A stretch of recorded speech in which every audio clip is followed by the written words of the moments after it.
Heart rate அதிகப்படுத்தி ஒரு palpitation, அதாவது பிபி அதிகப்படுத்தி ஒரு மிதக்கிற மாதிரி ஒரு சினாரியோவை நமக்கு கொடுக்கும். இதனால ஏற்படக்கூடிய விளைவுகள் அவங்களுக்கு பிடிச்சி போய் அவங்க தினம் தினம் தினம் தினம் அதோட மருந்தை யூஸ் பண்ண பழகுறாங்க. அதனுடைய எஃபெக்ட்ஸ் நமக்கு கிடைக்காதனால மீண்டும் மீண்டும் அதனுடைய ஒரு சில நாள் யூஸ் பண்ணதுக்கு அப்புறம் அதனுடைய கொஞ்சம் கொஞ்சம் மருந்து யூஸ் பண்ணும்போது அந்த எஃபெக்ட்ஸ் கிடைக்காது. அதனால மீண்டும் மீண்டும் அதுக்கு மேல மருந்து யூஸ் பண்ணி அதுக்கு மேல மருந்து யூஸ் பண்ணி நமக்கு அந்த எஃபெக்ட்ஸ் உண்டு பண்றதுக்கு முயற்சிக்கிறாங்க. அப்பதான் ட்ரக்கோட லெவல் டோஸ் அதிகமாகும்.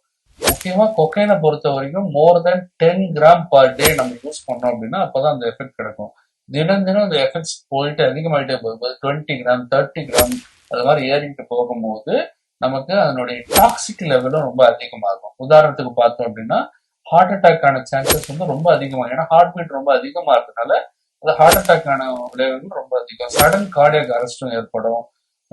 அதனால ஏற்படக்கூடிய அரித்மியாஸ் அதுவும் ரொம்ப ஜாஸ்தி. நிறைய டைம் மூக்கு வழியா நம்ம முறிக்கும் போது மூக்கு வழியா அல்சர்களை ஏற்படக்கூடிய விளைவுகள் அதிகம்.